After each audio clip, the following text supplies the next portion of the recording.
Hello everyone, welcome to the channel. Today in this video I shall be explaining about emergency procedure, emergency plan, evacuation plan and the actions we should take or you should take in case of an emergency. Now developing an emergency plan is a very important part of your job as a health and safety professional. अगर आप health and safety professional के तौर पर job कर रहे हैं as a safety officer तो plan को डेवलप करना और प्लान को सेफली एग्जीक्यूट कराना इमरजेंसी प्लान को this is a crucial part of your job. आपके जॉब का एक क्रूशियल पार्ट होता है.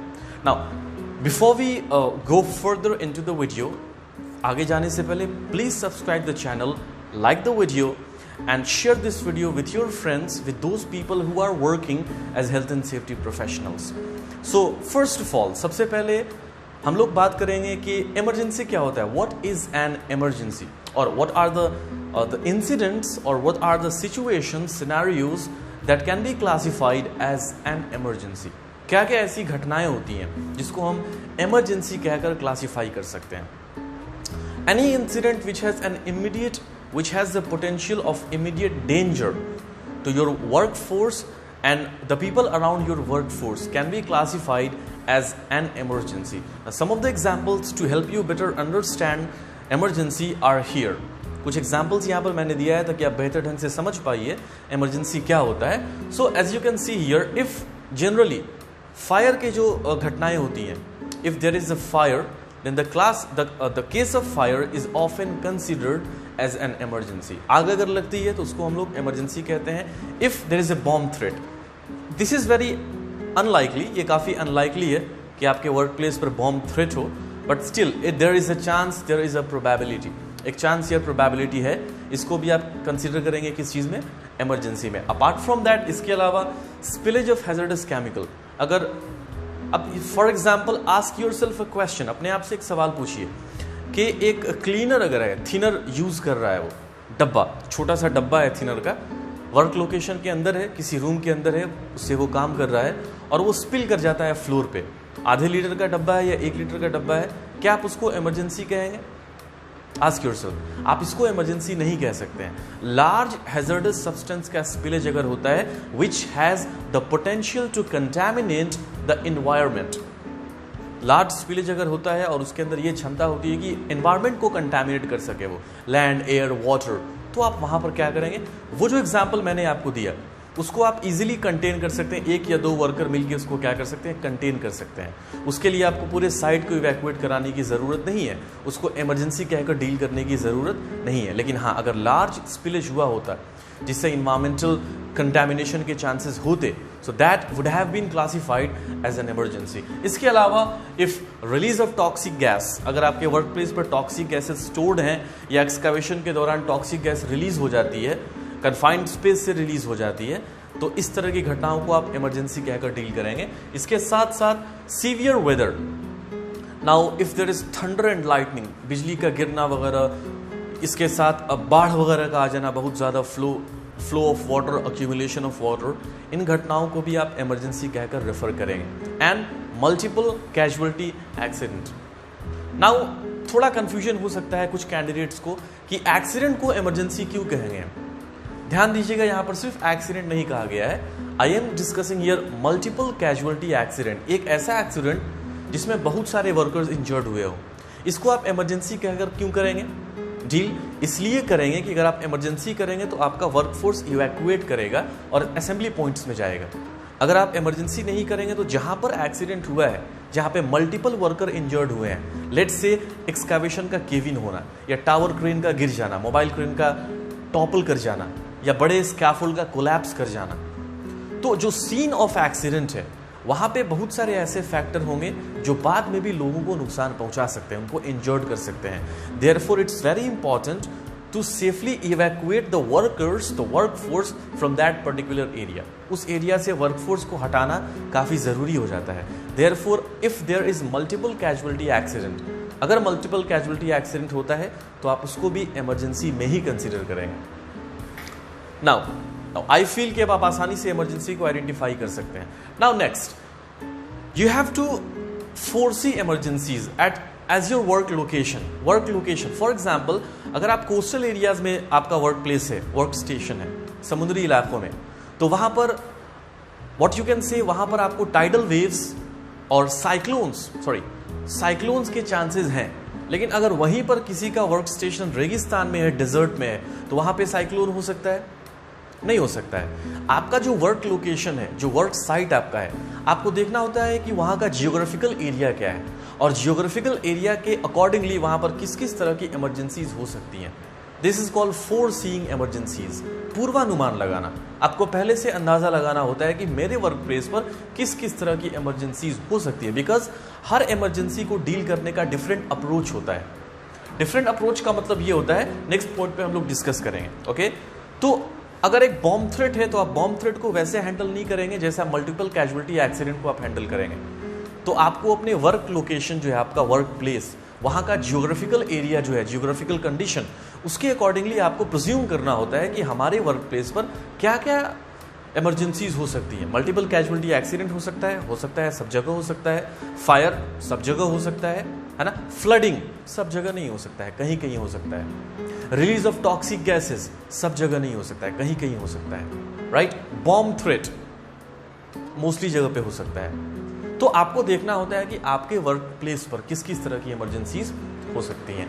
एंड वर्स्ट केस सिनेरियो, एकदम वर्स्ट केस के लिए भी आपको प्रिपेयर्ड रहना होता है कि फॉर एग्जाम्पल फ्लडिंग आपने सोचा है, अब इस तरह से फ्लडिंग आ जाए कि आसपास का पूरा एरिया सबमर्ज हो जाए, डूब जाए, इन दैट केस क्या करेंगे आप, इमरजेंसी सर्विसेज को कैसे कांटेक्ट करेंगे। तो एकदम खराब से खराब स्थिति के लिए भी आपको अपने आप को प्रिपेयर करके रखना होता है, ताकि बाद में आप अनप्रिपेयर्ड नहीं हो, वो चीज अनफोर्सीन नहीं हो आपके लिए। Now different procedures for different scenarios, अलग अलग सिनेरियो का अलग अलग प्रोसीजर होता है। I will give you 2 examples, हम आपको 2 एग्जांपल देते हैं। अगर आपके वर्क लोकेशन पे आग लगती है, if there is a fire, अगर फायर लगती है तो आप क्या करेंगे, वहां पे सारे वर्कर्स इवैक्यूएट होकर कहाँ जाएंगे, असेंबली पॉइंट में जाएंगे। असेंबली पॉइंट आमतौर से कहाँ होता है, with in site premises, site premise के अंदर में होता है।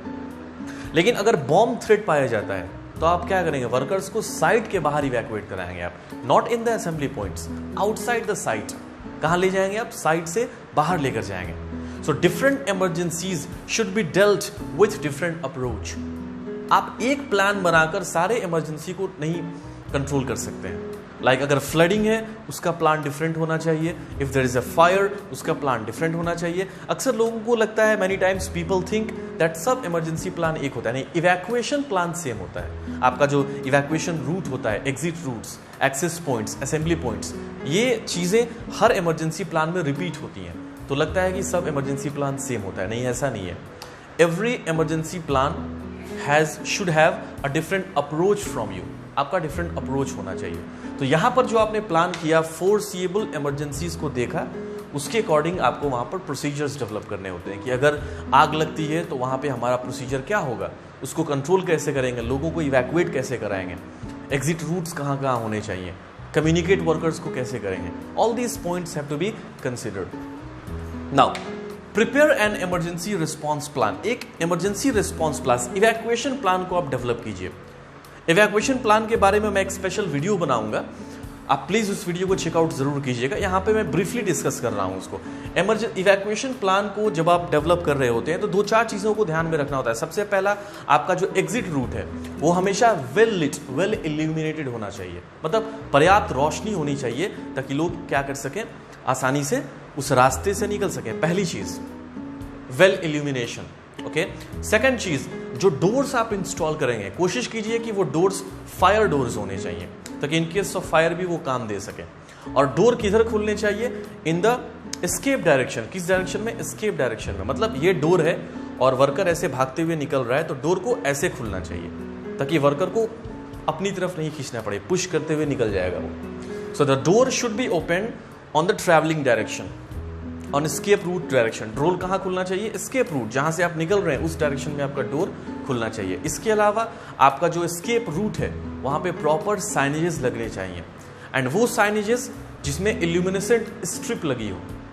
इसका मतलब ये होता है कि ग्लो करने चाहिए, अंधेरे में भी क्या होने चाहिए, ग्लो करने चाहिए। And there should be an emergency backup for electricity, specifically for escape routes. Escape routes के लिए एक इमरजेंसी बैकअप होना चाहिए, जनरेटर और बैटरी ऑपरेटेड लाइट्स, ताकि अगर मेन इलेक्ट्रिसिटी पैनल जो है डाउन भी हो जाता है तो एटलीस्ट एस्केप रूट क्या होना चाहिए आपका, वेल इल्यूमिनेटेड होना चाहिए। एस्केप रूट का जो रास्ता होता है वो कितना चौड़ा या कितना पतला होता है, it depends upon the number of workers you have at your work site. आपके वर्क साइट पर जितने वर्कर्स होते हैं उनके नंबर के आधार पर आपको देखना होता है कि आपका एस्केप रूट कितना चौड़ा होगा। सो ये सारी चीज़ें होती है जो आपको क्या करना होता है, इवैक्यूएशन प्लान में कंसीडर करना होता है। इसके अलावा जहाँ जहाँ पर आपके वर्क प्लेस पर एंट्री पॉइंट्स होता है वर्क स्टेशन पर, और जहाँ जहाँ पर आपने फायर पैनल्स इंस्टॉल किए हुए हैं, एक्सटिंग्विशर्स इंस्टॉल किए हुए हैं, जहाँ जहाँ पर आपने एस्केप रूट बनाए हुए हैं, वहाँ पर आपका क्या कॉन्टैक्ट नंबर्स का लिस्ट लगा होना चाहिए। जहाँ पे आपके वर्क साइट के जितने भी की पर्सनल्स हैं, like project manager, project director, operational incharge, safety manager, safety officers, इनका फ़ोन नंबर, डेजिग्नेशन और नाम के साथ लिखा होना चाहिए। इसके साथ साथ fire brigade, ambulance and police का भी नंबर क्या होना चाहिए, डिस्प्ले होना चाहिए, ताकि इन केस ऑफ इमरजेंसी कोई भी वहाँ से कांटेक्ट कर सके। और साथ साथ आपको कम्युनिकेशन का भी प्लान करना होता है। कम्युनिकेशन प्लान का मतलब अगर सेल फोन काम नहीं कर रहा हो, इन दैट केस सिनेरियो आप लोकल अथॉरिटी को, फायर ब्रिगेड को, है ना, या पुलिस को कैसे इन्फॉर्म करेंगे आप। तो you should have an additional source of communication to contact with local authorities too, आपको उसका भी प्लान करना होता है। Emergency alarms and lights, now आपको मेक श्योर करना होता है कि जहाँ जहाँ पर इमरजेंसी पैनल्स हैं, जहाँ जहाँ पर एस्केप रूट्स आपने डिज़ाइन किए हुए हैं, जितने भी एस्केप रूट्स आपके हैं, और साथ ही साथ साइट के प्रोमिनेंट लोकेशंस पर आपको इमरजेंसी अलार्म्स इंस्टॉल करना होता है और इमरजेंसी लाइट भी इंस्टॉल करना होता है, ताकि अगर किसी को अलार्म नहीं सुनाई दे या कोई सुनने में किसी को दिक्कत अगर है तो वो क्या कर सके, लाइट देखकर डिसाइड कर सके कि it's an emergency and now I have to evacuate. Emergency है, अब मुझे क्या करना है, इवैक्यूएट करना है। So you have to plan for that also. Roles of coordinators and wardens. Coordinators का काम क्या होता है, कभी कभी वर्कर्स को कंफ्यूजन होता है, छोटे एक्सीडेंट को भी जाकर वो इमरजेंसी कहकर बजा सकते हैं अलार्म, और पूरे साइट को इवैक्यूएट करना पड़ेगा। इससे क्या होगा, आपको प्रोडक्शन जो है वो लॉस होगा आपका।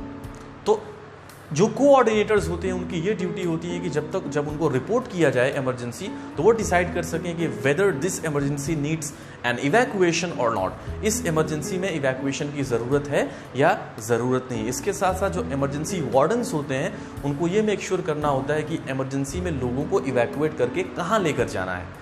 If they are fire wardens, अगर फायर वार्डन्स हैं, फाइटर्स हैं, फायर फाइटर्स, तो उनको देखना होता है कि किस लोकेशन पर आग लगी है और वहाँ पर जाकर हमको कैसे आग को बुझाना है।